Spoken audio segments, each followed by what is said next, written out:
دمہ کے مریض کے لیے انہیلر اسپرے کا استعمال موجب قضا و کفارہ ہے۔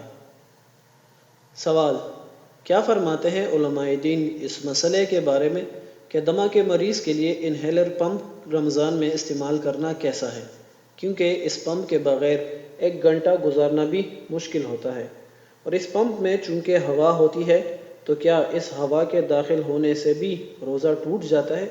اگر ٹوٹ جاتا ہے تو اس پر صرف قضا ہے یا کفارہ یا دونوں؟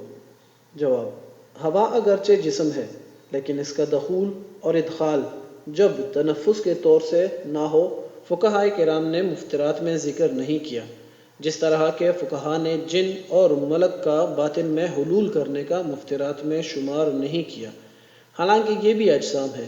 پس معلوم ہوا کہ اجسام لطیفہ کا دخول اور ادخال افطار میں کوئی اثر نہیں رکھتا۔ پس پمپ کے ذریعے سے اگر صرف ہوا داخل کی جاتی ہو تو مفطر نہیں ہے، لیکن اگر دوائی کے اجزاء پمپ میں محفوظ ہوں اور ہوا کے ساتھ باطن میں داخل ہوتے ہوں اور یہی واقعہ ہے تو موجب قضا اور موجب کفارہ ہوگا۔